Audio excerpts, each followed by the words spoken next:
in studio today, I have Chelsea Armitage. I hope I've mentioned your name correctly. That is correct. Yeah. She's a psychologist from the United Kingdom. And I have Abishag Wammbeyi, clinical psychologist from Alpha New Beginning Foundation. And they're going to talk to us about the role of psychology in sport. And trust you me, this is one area that I am totally green. You know? You're not alone. Because sometimes there are things you see that sports people do and you wonder, why did he do that? Why did he buckle under the pressure? What is this? Why did he what? And sometimes you find maybe coaches or team leaders sometimes will push people beyond their limits. You never understand what they go through, whether they're alone or there's a lot we need to know. There's a lot we need to learn, and this, I believe, is the time, and this is the purpose for which Sport FM is here. And I think it's the right time to welcome your guest, Diamond Oksimba. Yes, I will start with the one on the right, who is the local. Yes, Abi Wammbeyi. Karibu sana. Thank you. Okusimba, Kirumba, and Muhana. Thank you, Chelsea, for accompanying me and carrying our banner for Alpha New Beginnings Foundation. My name is, as they've said, but in Kitui, I'm known as Absaki. I went back to my childhood name. Yes. I've done a whole cycle. My brother can, account for that. So for me, psychology has been my savior. And we grew up with a sports person in our family. My little sister, she's a footballer. And now she's a soccer mom. Yeah, so for our family, sports is food, air, life, breath. So for psychology to meet or marry with sports for me is easy. Okay. Because I saw how, for my little sister, having my mother and my father understand her in those years, a girl who was playing soccer. So somebody born in 82, there was no technology to, talk about how good she was. The world was not ready for that. And I mean Africa. But because of who our parents were and, of course, our eldest brother, she managed to survive that. So psychology played a big part also for my brother Oksimba. I say that because he has already said it somewhere on air. And that's why he does what he loves. And for many people, those days, it didn't make sense. How do you make money from talking about sports?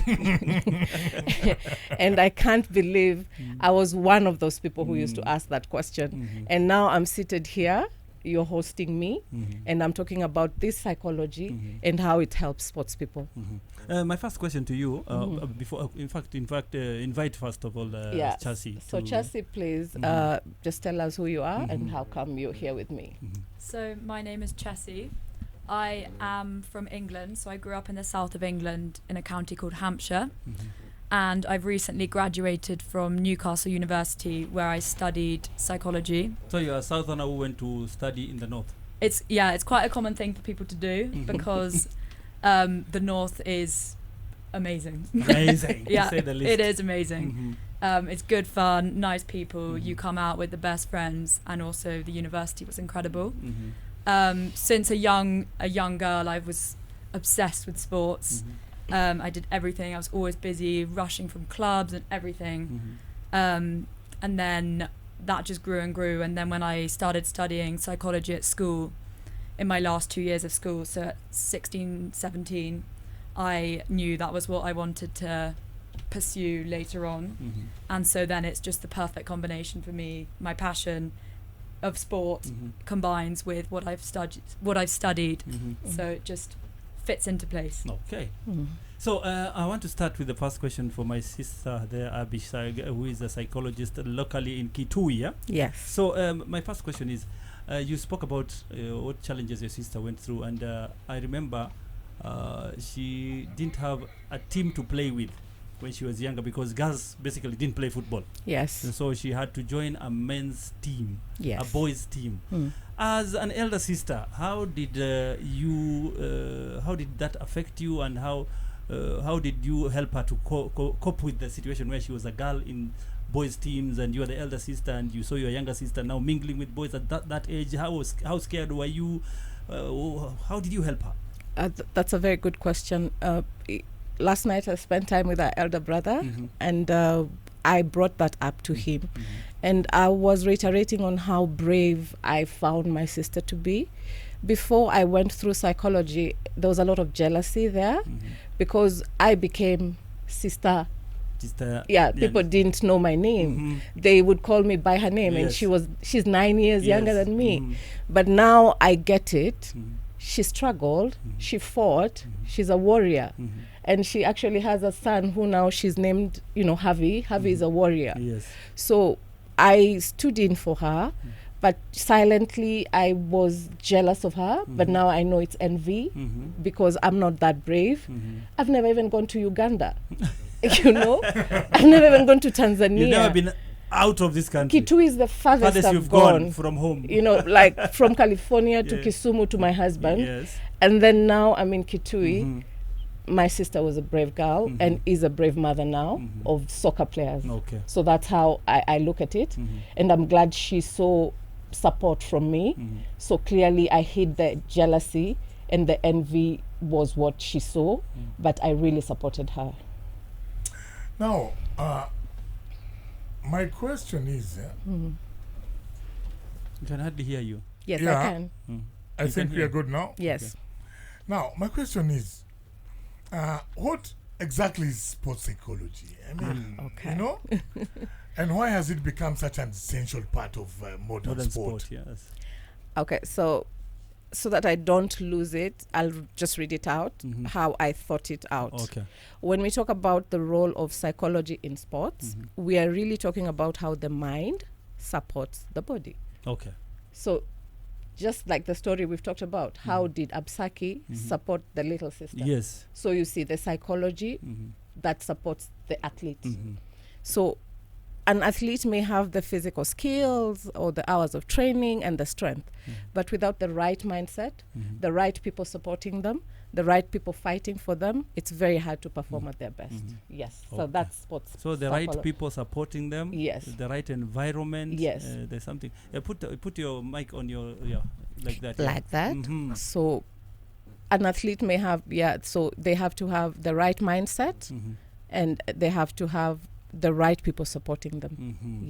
What do you think about that, Chelsea? No, I agree with that. I would sort of put it as how psychological factors influence an athlete's performance. There's sort of two sides, and the other side is how sport and exercise affects someone's mental well-being as well. So then that sports psychology goes to both elite athletes and people that are properly taking it seriously, and everyday the community getting involved in sports, and how beneficial that is for their psychological well-being. But some key things that sports psychologists for elite, well, not always for elite athletes, but let's say for elite athletes, they can enhance their self-confidence so that they believe that they can achieve the goal, because they're not going to win a match, for example, if they don't believe they're going to win it. So psychology is mostly about the belief that it cultivates in somebody's mental position, or what is it about? Is that it's mental? It's about what you think, what you believe, and how you're feeling. So according to psychology, most matches, most games, most contests in elite sport, where two people who are actually at the best form in their career can lose a match purely on psychological basis. The match is never won either on the pitch or on the mat. No. It's in the mind. It's in the mind. And I can take you back to Zinedine Zidane. It was a World Cup. Was it 2006? In Germany, Yes. And he was the heart of that game. And France was going to win. But then somebody was sent in with a purpose. Go tell him whatever. Go mess with his mind. That guy whispered something into Zidane's ears. You're talking about Materazzi. And headbutt right away, and the game was lost just like that. An incident. There and then. So this guy was sent with a weapon. Words. Go mess with his mind. because Wow. if Zidane's mind was set, They were because going that's to- how he was playing, Yes. and the coach for the other team saw it. Mhm. If this man stays on that We are field, losing. we're losing it. Mhm. So he had to get him out, and they knew what to say to him to get him off. Wow. Yes. What? But now, are there any cultural differences in how mental health is perceived in Kenya and in England? Is there a difference? Would you I like to think take that? specifically for sports psychology, Mhm. it is a growing field even in England. So Okay. it's, I mean, over the last 10 years, it's grown massively, but Yeah. it's still got a lot more. Mhm. Even my lecturers would say, like, it's growing, but Mhm. it's still got, what's the word, like, gap to, Yeah, it to has, fill. it has a lot of. It's still wide. Yeah, Yeah, but there's then still a long way to go. Mm. I think mental health and mental well-being is a big thing Mhm. in England at the Mhm. moment, specifically. Whereas in Kenya, from what I've experienced, it's Mhm. not talked about as much or Mhm. as openly, and people are forgetting. So, like in a workplace, Mm. people are forgetting that actually the way the workplace is going to work better is if the mental health of the people there is good. I'd like to know something because you're young, born and raised in England. So you're actually somebody who has seen the better side of the millennium as a kid, you know, yeah, at least because you're born in the 90s. 2002. Perfect. Okay, so it means like you're Gen Z in Kenyan Yeah. terms. So I would ask you something cultural, because in our country, if somebody has mental problems, it's simple for us. Huyu ni wazimu, we just call them mad. Or crazy. Okay, yeah. Mm. But I know in your country and in the Western countries, there is what we call mental illness. They actually understand that it's just an illness like any other illness. Is that your experience in England? That somebody with mental illness is actually taken as somebody with mental illness and not a madman. And they need help. Mm-hmm. Yeah. Okay. But that's also personal to me because I've studied this topic and I've Okay. loved it. And I Mhm. think, I mean, I'd say my parents' generation are a bit less knowledgeable about it. But I Okay. would say from school, Mm-hmm. by the age where we were able to take in that information, we learnt it from a young age. Mm-hmm. But there's still definitely a lot of people that would call. Do you have "Oh, any that's experience of crazy a person." friend you know or a person in your family who has had mental problems and has actually recovered from having a mental breakdown? Yeah, definitely. Mhm. I think the help in England is crazy. So there's loads of different helplines and everything that are made you're very aware of them. And, So even if you don't want to tell your Mhm. parent that, I don't know, you're feeling really depressed and unhappy, Mhm. you can go to these helplines and they're readily available Okay. for all children. No, is there any stigmatization? As in, this guy has had mental problems in life, so everything that he does is that stigma. Huyu ni wazimu, this is a crazy person. Is there anything like that when it comes to recovery from mental illness? Do people hang that thing on you that you are mad? Not that I mean, I guess it's personal. I think Mhm. it's what you've grown up, Mhm. maybe what you're educated about, but I wouldn't personally go, Mhm. oh, Okay. they're crazy. So it's You not in kind your- of think Okay. if someone is acting like that, they Mhm. need the help and they need the support Mhm. from people. Okay. So if I can chime in, Mm-hmm. the reason why Alpha New Beginnings Foundation was birthed is because our CEO, Professor Dr. Sheila Kalunga, Mm-hmm. is a neuroscientist Okay. in Britain. Neuroscience. Yes, and she birthed Alpha New Beginnings Foundation Mhm. for Kitui because that's her home, Mhm. and for her community Okay. because she knows about how stigma works Mhm. in Kitui and also in Africa, so Mhm. Kenya, Mhm. against mental health illness. Mhm. So that is how come I'm employed, Mhm. Oximba. Okay. So you better fly that flag. Okay. And she believes that you can achieve mental wellness through physical fitness. So we Mhm. have a gym So you can achieve mental wellness through physical fitness. Yes. Okay. So our tool for Mhm. Alpha New Beginnings Foundation is one of them, or a pillar, is Mhm. the gym, Alpha Fitness Center. Mhm. And our clients have access to me Mhm. as their mental health person. Mhm. If you need to talk, sometimes I'm in the gym with them. Mhm. We're talking, we're laughing, we're sweating. Mhm. We're doing therapy. Wow. Yes. Yeah. Umesikia mambo Peter Kirumba? Yes. But now, we always maybe focus on physical injuries. Mhm. But how do you tell if someone is struggling mentally? That's should I take that one? And I'll use someone who's young in the sports world right now, Okay. Naomi Osaka. Yes, the Japanese. Yes, and you see how she, blew up Mhm. when she was having some mental health struggles, Mhm. but she took in mental health care, Mhm. and then she's come back, and Mhm. now she has She's a a voice. very different person. She has a voice for herself, but Mhm. more importantly for other sports. So you're telling people. me that the changes we are seeing as sports lovers, the changes we are seeing in Osaka were actually deliberate. It's psychology. Yeah, it was not just by chance that she has changed. No, it, no, you know, no. that she went for therapy. And she asked for it. Okay. And because of what Chassis has just said, Mhm. they know that this help is there. At their age, they know. Mhm. And they don't have to tell their parents, they don't have to tell their managers. Mhm. The helplines are there. You can use them. Yes, Okay. but for Osaka, she knows the space she holds in the sports world.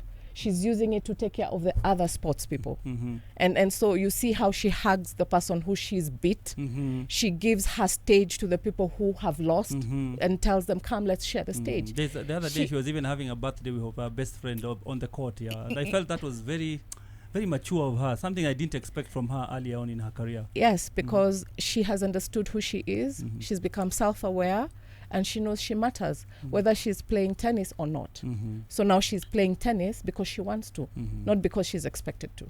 Wow. Psychology. Mhm.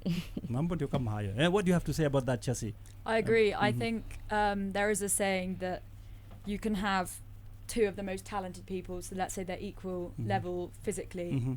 but their mental game will give them the win. Okay. Yeah. Wow. So like it can be the difference between a win and a loss. Mhm. Um, Okay. Is mental toughness sometimes an athlete is born with, or can it be developed through training? Mental toughness, can you develop it, or is it something that is inborn, innate in somebody? Ah. I would say that you probably have like a biologically determined level. I don't actually know whether you do, but then that is something that you can always build Okay, it's something but that you could somebody build can it build from a young age Mhm. of like determination, Mhm. keeping your focus, setting goals so that you like even small goals, you keep achieving them and then you keep going and keep going, keep going. Yeah, because there's some people who like go to it like duck to water. They're so natural in their determination when they play, their mental toughness, but there's some who actually need that help to get there. So how do you psychologists determine what level mentally someone is at? Okay, Yes. I'll take that question from this angle. Yes. Look at the Chinese and how, let's say, Middle East, Mhm. and how they train their children. They start from zero. Mhm. You see a child swimming at infancy. Yes. They're doing gymnastics. They're being disciplined Mhm. in the sport. And these are the children who, when they are when they're adults, they're focused, they're disciplined, they're determined, because you start at zero. Mm. So the same thing is what Professor Dr. Sheila Ikunga has brought into Alpha New Beginnings Foundation. Another pillar is Alpha Watoto Fitness. There is Alpha Watoto Fitness. Yes, and so you start them young. every holiday Okay. we spend 4 hours with the children in Kitui. Wow. We play mental games. We do kati, those games we played when we were kids. There's nothing like you're playing and you haven't built the toy. Build the toy and then play with it. Okay. We would build the cars. We would build the balls. These children nowadays are on the TV, but at Alpha Watoto Fitness, our children are playing with soil. They're planting trees. They're seeing what nature has to give. They're learning the value of waiting, building a toy, and not just going to the market and saying, buying "I want something. that one." Yes. So as your question, I mean, how do you build it? Mhm. The mental resilience. That is exactly You how start do it. from zero, Mhm. because in psychology we believe 0 to 8 Mhm. makes the adult. Wow. What Yeah. does that even mean? 0 to eight. years Oh, to 8 years, That makes the adult. what I'll become in my future Is is determined determined- by my first 8 years on this planet. Yes, who is Who your is it? environment? Yes. Who is your nurturer? Who are you playing with? How are you playing? How are you, when you do something, how are you rewarded? How are you disciplined? That makes the adult. Wow. And from your experience, what are some of the most common psychological challenges athletes face? Most common. Okay. Either from the grassroots level or the elite level. Chassis.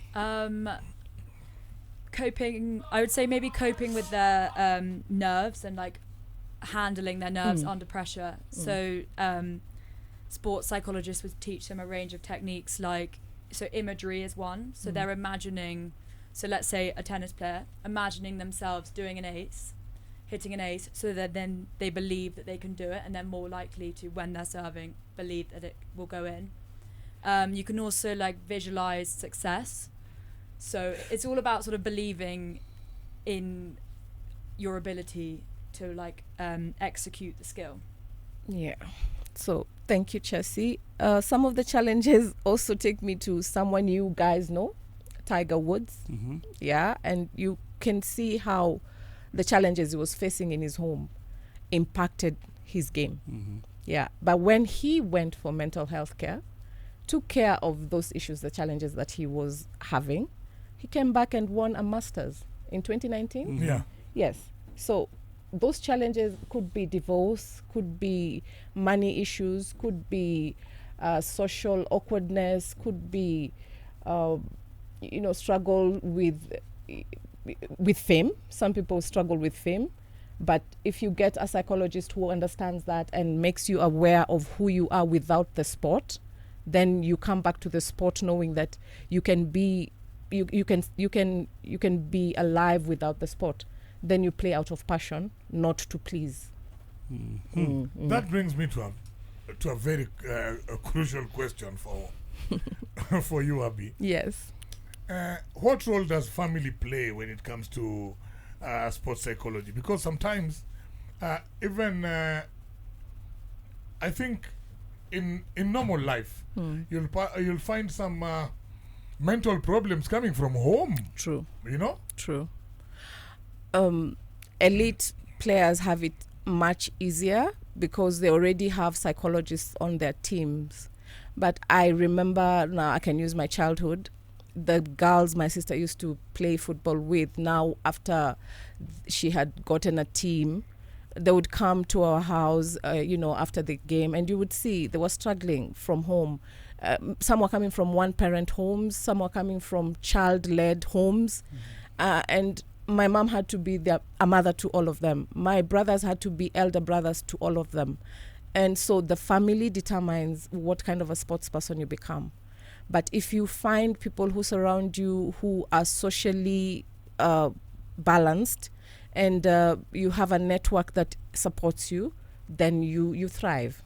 But if the people who are surrounding you are not following safeguarding policies, that's where you find young sports people, especially women, getting pregnant, being misused, and men having to pay some money that you really don't have to pay to play a match, to be picked for, the squad. Yeah, so the team or the family or the people surrounding you have to be people who are after your mental wellness, and then you'll thrive. Wow. Yeah. Now, when it comes to there's this issue of this issue of gender, right? I would like to know, how difficult is it for maybe the girls or the boys to access sports psychology? Sometimes you find that we might lean, maybe the boys might have difficulty accessing sports psychology, the girls might have it difficult accessing. How do you balance between the two gender? Because I don't think their problems are all the same. Yeah. True that. Yeah. What do you think? This is just a personal opinion. I think it would just matter. It would depend on how much funding the sport has. So let's say football, like the difference between the funding levels would be, that's just a personal opinion of which one would have more access to sports psychology, the one with more funding and a bigger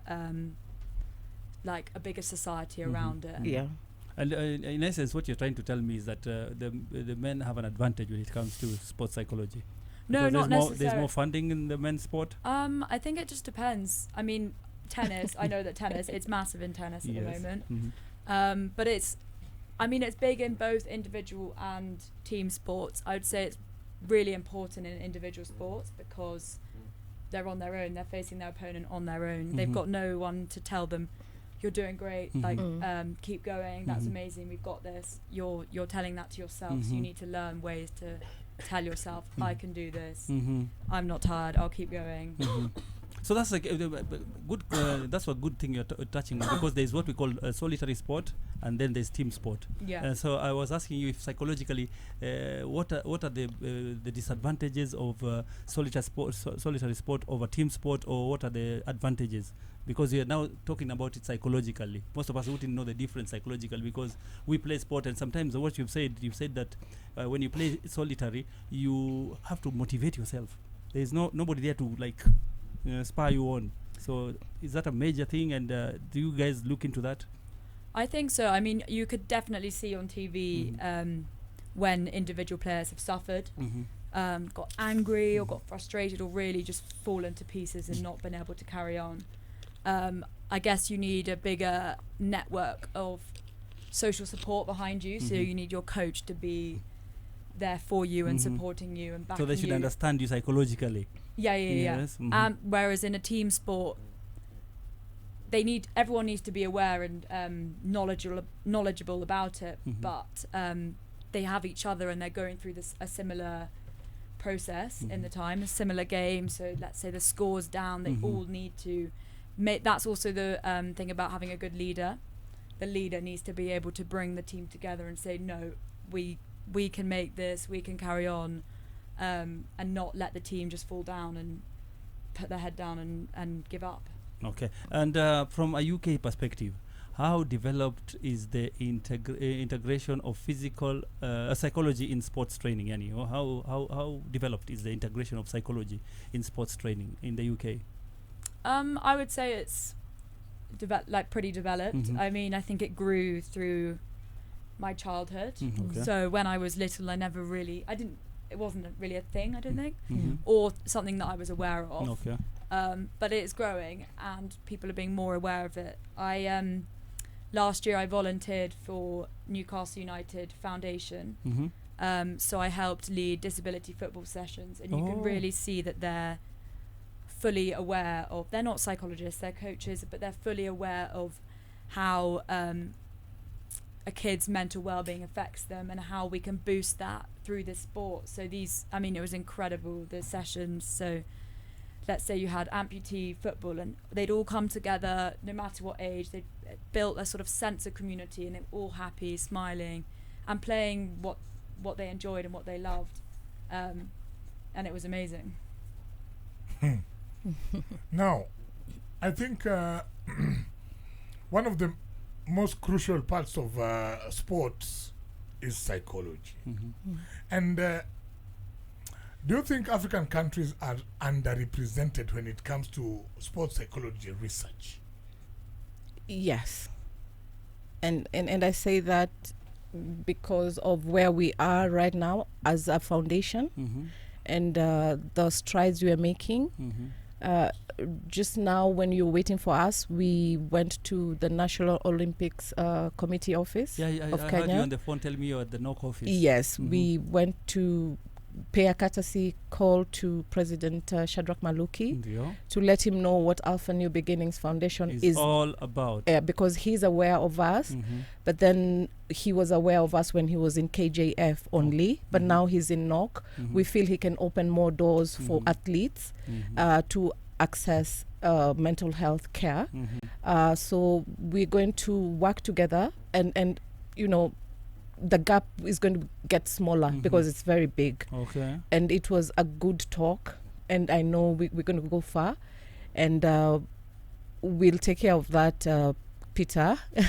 And I like that question because, as Chas is saying, in Europe and in the States, and even for our little sister when she was in the States, they were already doing mental health care. As young as they were. Yeah, because I heard about mental health from her. Yeah, because she was young. You remember when something happened and the school paid for her to come back to Kenya and take care of her mental health, and then go back. Yes. And we didn't understand it. What is that? What's that all about? They knew that if she doesn't take care of that, grief is going to mess with her. So we need to start doing that for our athletes. And already you guys were talking about our athletes in Tokyo and how they performed. Yes. These are people who now have mental health care. You just go into their albums, you'll find it. They have understood it.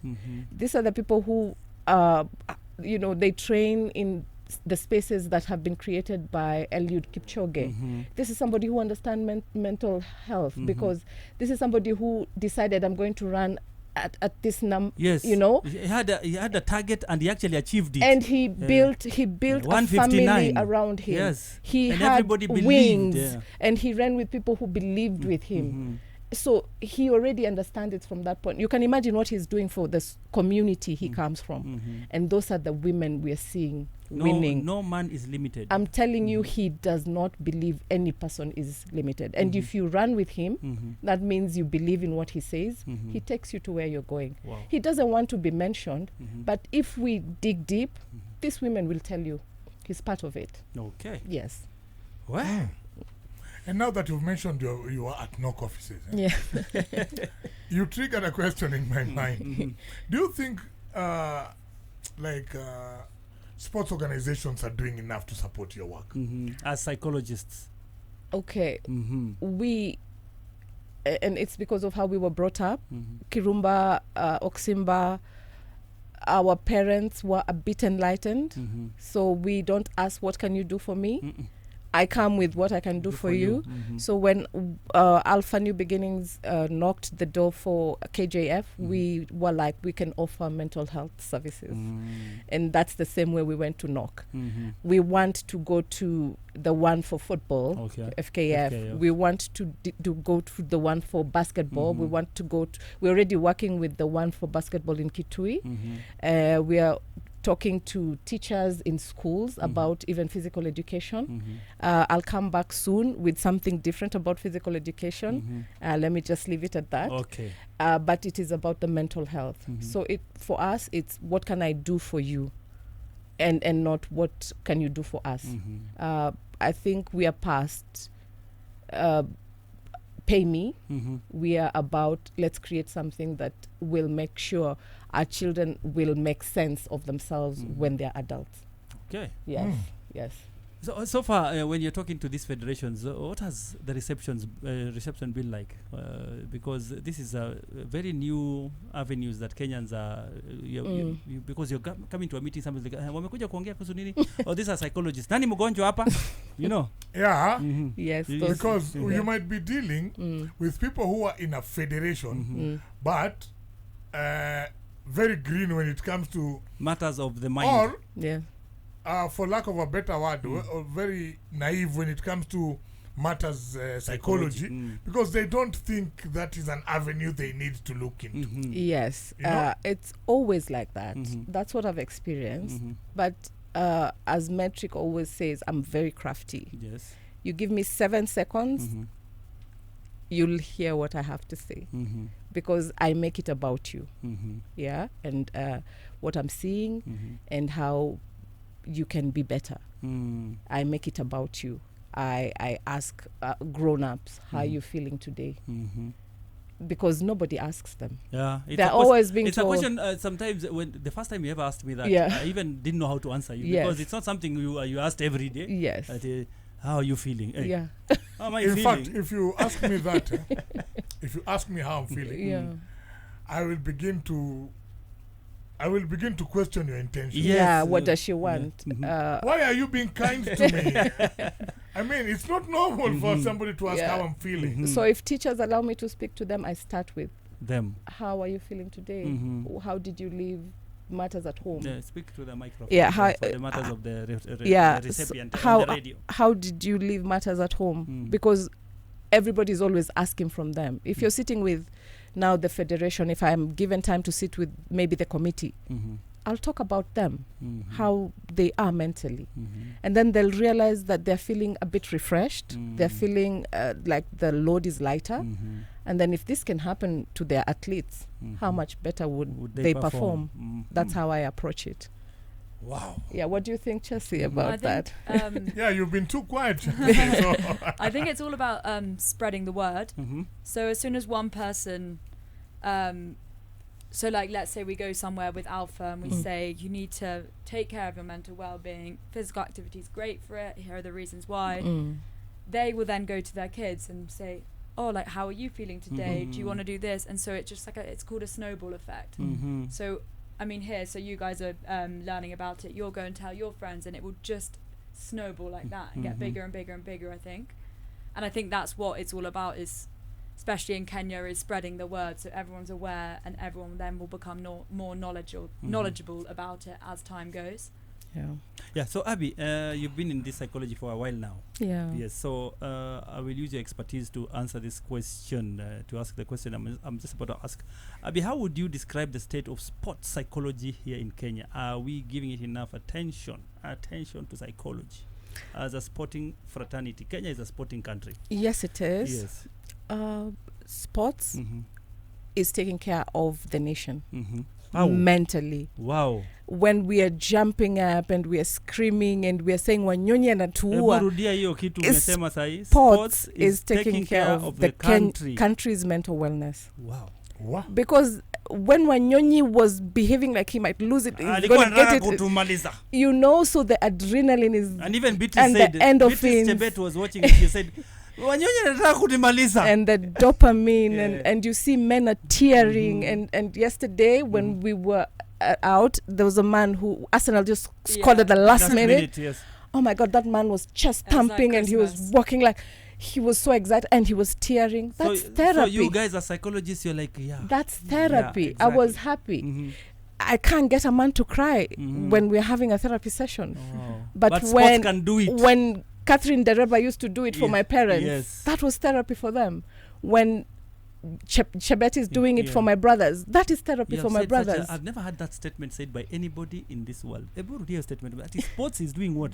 Sports is taking care of the mental wellness of the country. Wow. Yes. Write that down. It is.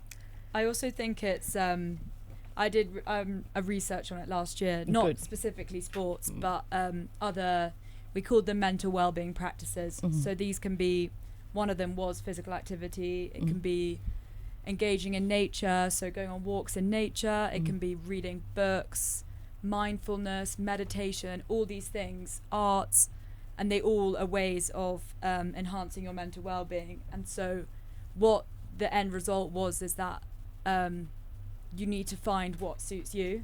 So there's no one size fits all. Find what suits you, and find a few things, and then they will keep you happy. I mean, for me personally, it is sport. So when I'm stressed or high workload, or when I'm having a bad day, and actually the last thing you want to do is go outside and go for a run. And what of somebody like me, who now a sports team that I support is the one that is causing me the stress?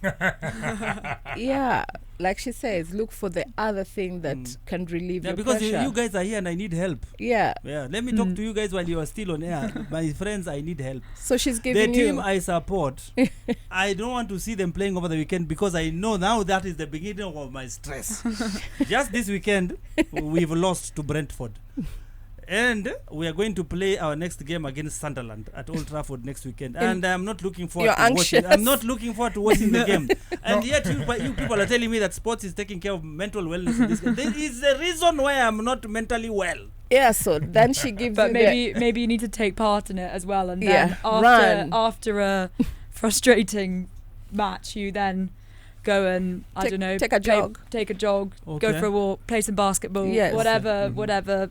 As I said, nothing like not one. You can't put people into boxes and say running will help everyone, because it really won't. For me personally, pick yours. It could really pick your own. Pick your own. I find something to make me happy. Yes, because I'm sure. But it could even I'm going to be stressed in the weekend. Table tennis. I mean, I love anything. playing table tennis. Yes. And now, this brings me to one person here on my WhatsApp is asking, Chelsea, are you a Newcastle fan? Wow. Question from the listener. See, look, this has been the most asked question. I know. I've only been in okay, so you're not even I've been surprised you're now. Shocked. No, I've been in Kenya for a week, and I've been asked by everyone. And I am sad to say that I am not a big football fan. But if I had to support a team, it would be Newcastle. Okay. So what sport moves you? I love tennis. Tennis. But you're a closet Newcastle fan. But I would say I'm a Newcastle fan. Okay. I have friends that are a lot bigger fans, so Okay. I Okay. tag along and sit. Do you ever go to watch the games? Have you ever been to the stadium to She's watch a the match? tag-along. No, I've never been to the stadium. I used to live in my first year. We were about 5 minutes from it. Oh, so no. And you're not when even Newcastle you're scored, not even afraid of saying it on air. The stadium was right there. yeah. Well, it's hard to get tickets. So popular. Okay. Newcastle as a city, football is life. Mhm. Like a Sunday or a Saturday when there's a match, Mhm. everyone is out. I Yeah. mean, yeah. So let's say, it like for brings example, such yesterday joy. when they were hosting Arsenal, the town was Yeah, it would have been nuts, it was locked. crazy. Mhm. But it is amazing, and No. like I took part in the Football Foundation, which was an amazing experience. And they've set that up, so they're sort of interconnected with St James's Park, which Mhm. is their stadium, and so then they're there using the power of football to support the local community and people that are at less of an advantage. But yeah, maybe Mhm. not Yeah. Newcastle. Okay, but beyond that, beyond sport, beyond athletics and all that, yeah, how can sports psychology principles help coaches, referees, and even fans? Yeah, because fans also need psychology, man. Yeah. Hii kufungwa bana, like I've just told you guys, Yes. and you've really helped me and many fans of Manchester that are listening to this show right now, because we are having a very torrid time. The league hasn't started very well for Manchester United. Fans are not looking forward to their next games, and they need to know how to get out of that depression. So Yeah. at least you've helped me by telling me find something that will now, like something you love doing. Because Manchester will always like this weekend they will definitely they will disappoint me. No. So I think I'll go and play some table tennis. And that's good for you. Mm-hmm. And also, it's So, not called Oximba Mm. FC Mhm. or United. Yes. Yeah, so Mm. you can decide that when they score, Mm-hmm. they're your people. Okay. When they've not scored, they'll score next time. Yeah. Naendelea na maisha. What you can't control, just should not bother you. yes. Okay. And that's self-awareness. Mm. Because you're going to get ulcers, Mhm. you're going to get angry, Mhm. you're going to hit people for no reason, Mhm. while you can go and just hit a tennis ball. Or as Chelsea says, you can go for a jog. Yes. Yes. Anything that suits you. Or you can call your sister and talk just to check on her. Yes. Yeah. Yes. I'll do that. Yeah, Time and play with her kids on the Mhm. phone, Mhm. and they'll make you happier than that team would ever. Oh, Yeah. Okay. Pick your poison. and to answer your question Mhm. that you asked, Mm. so what can the federations do, or does psychology, do we need it for our sports people? Yes. We do, because they already take care of the nation. Mhm. The nation Yeah, needs you to said take care something, of man. them. Sports is taking care of the mental wellness of our whole country. Yeah, so we need to take care of the mental wellness of Of our our sports sports people. We do. Wow. So those federations have to be put to task. Mhm. They need to, put committees that understand mental wellness is key for their players, key for their so athletes. that the nation can be well. Yes, Because the sports people are the ones who are bringing the mental wellness to the country. true. Okay. Yeah, so Wow. that we don't have stories like, I don't know whether you guys allow people to mention names, but we have people who've retired from their sports careers, sport careers, and they really suffer after that, yes. because they don't know what to do next. Yeah. And I'm glad there's some of you who take care of them, bring them on board, give them jobs, Yes. and just remind them that they are our heroes. Mhm. That's how to go about it. Mhm. Committees have to be put in place, Mhm. and that will make the nation understand their mental wellness is key. Wow. Yeah. And now, Abby, Yes. you being Kenyan and very Kenyan, Yes. how far are we from getting to the level of Europe, or rather Britain, in terms of learning how to deal with our people psychologically? What lessons are we learning? Mm. I could answer that question. I could turn to being a lawyer. Okay. How many people have you hosted Mhm. who have mentioned that mental wellness is key in sports? I think ever since I joined this, Yes. only one.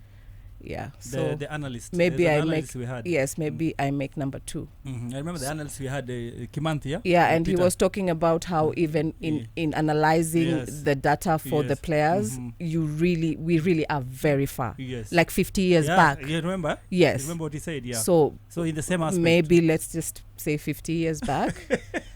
But Sema kama Kimanthi vile alisema, I'm Peter. not going to sleep on the job. Yes. And Tuko especially nyuma, baba. yes, yes. And remember when I said as a teenager, 19 years, that I wanted to be a psychologist? Yes. Mom said, that is not marketable, Yes, mommy. I remember that word from my late mom. Yes. Marketability. Every time we My would mom talk was about so- careers, she was yes. so intentional. About marketing, the kind of thing you want to do, is it marketable? Yeah, she said, it's not marketable. But then now, many years later, my mother-in-law finds me in depression after my nephew has died and asked me, when you were a teenager, what did you want to become? I said, a psychologist. Then she said, go to college. And I went to college. And you did what you wanted And it to was do. marketable. So mom wasn't wrong. Mm-hmm. The time hadn't come. Yes. So we have to pull our socks up and catch up with the rest of the world. Wow. Yeah. That was quite deep.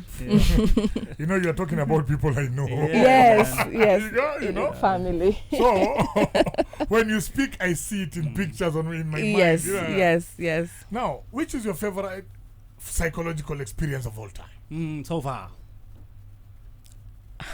Now, I'm sure you have so many. My healing journey, Yes.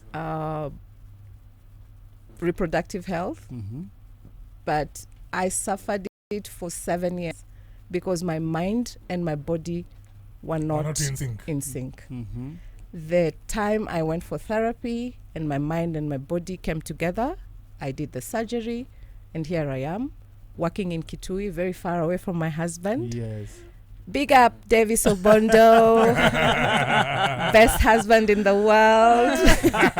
You didn't prepare us for that one. I know, right? Yeah, right. The young people I work with are always like, Absaki, you're like a Gen Z. I'm like, I'm ahead of my time.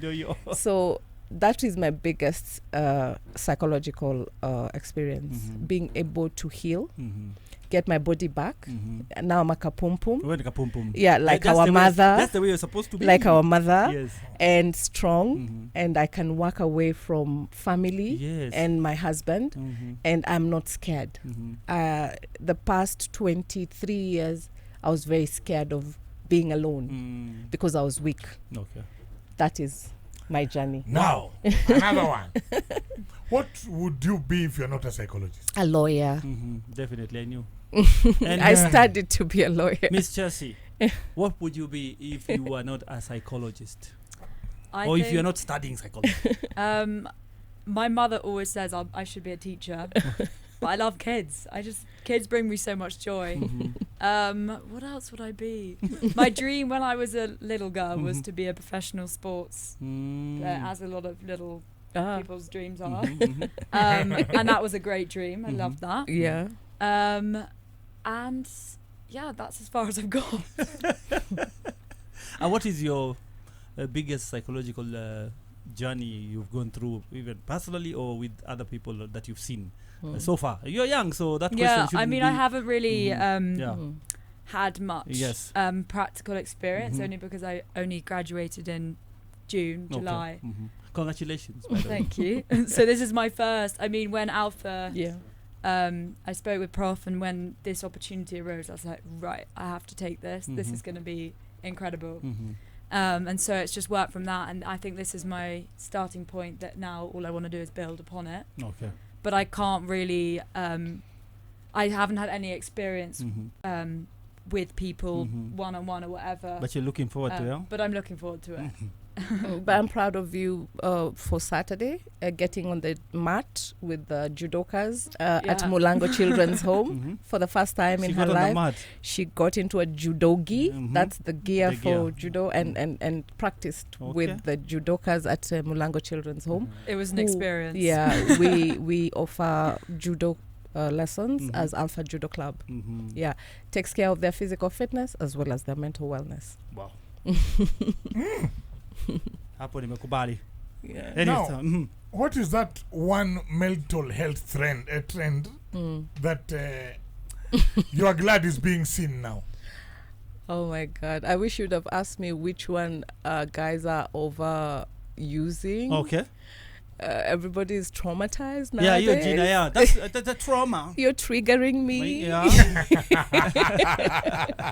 I can understand. And so, as psychologists, we're happy you know the words, you know Yeah. the At least we started terminology. using those words as a society. But then we're worried you're misusing them, Yeah. and you're actually triggering each other with those words. Because me, Manchester United is the It- one that it triggers my triggers trauma. Yeah, but the trend is when guys need help, they're asking for it. Okay. Yeah, they're asking for it. Mm. And I'm so proud of my brothers. Mhm. They always ask for it. Mhm. Shikumo's sons, they ask for the help, and Shikumo has many sons, not just you the have- ones he sired. You are free to talk Me about here. it. Yeah, You are free to talk about my experience. yeah. So Because you Paul are- is one of them, You are my sister, and so you were there when I took psychological. and you were ahead of your time Yes. because Let them know, please. children at your age were not saying "I don't want, I don't want, I don't want" 7 times. Take your time to tell them what I went through.